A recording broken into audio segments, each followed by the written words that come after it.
Hello fellow ant keepers, and I've been using this nest, the AntsAus size 2 founding, for around 2 years now, and I have some extra points to add to my initial review, if you can even call this hot mess a review. This is the AntsAus starter ant kit unboxing video, and the almost addictive sliding of the lid on top. I'll see you in the next video, and that's a cut. Disclaimer before I start this video, I love this nest to death. It is beautiful and by far the best nest I have ever used. Everything I say in this video is purely constructive criticism, as I really want this nest to be the best version of itself that it can be. With that said, let's start with the first major issue for this nest: hydration. The sponge works pretty well for the first year or two, depending on hydration of course, but after that it completely falls apart.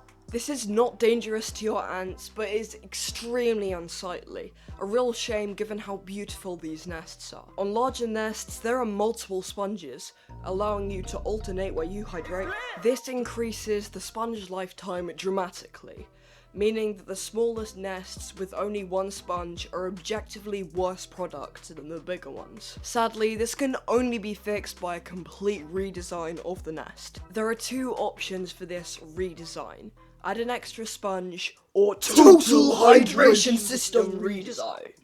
With that said, I think it's a better idea to do a total some variation on the system that Tar Heel Ants uses would be good. For those who are not aware, the Tar Heel Ant system uses a little well with fine mesh over the top of it. Water is injected into the chamber and then evaporates into the rest of the nest.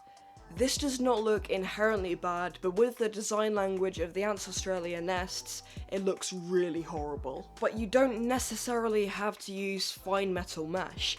You could use an acrylic layer with micro holes made by a laser to achieve the same effect. Alternatively, you could use some variation on the Ants calendar system, which uses a water tray and micro holes. I don't really see them deciding on this option though. Before I get on to the second issue with this nest, why are you not subscribed yet? You do know it's free, right? Subscribe now, you can always change your mind later. Issue number 2, these nests do not total blackout. Total blackout means no light is coming into the nest at all. Many species benefit quite a bit from having total blackout environments. The Ants acrylic nests have 2 clear acrylic panels, in addition to the clear acrylic viewing panel on top. In my view, these are completely unnecessary.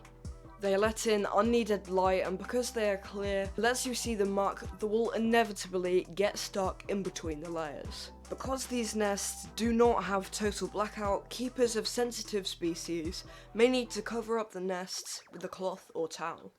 This is very unfortunate, as these nests are intended to be on display. I know this because AntsAus supplies red covers specifically so you don't have to cover the ants with a cloth to black out the nest. I'm genuinely really interested.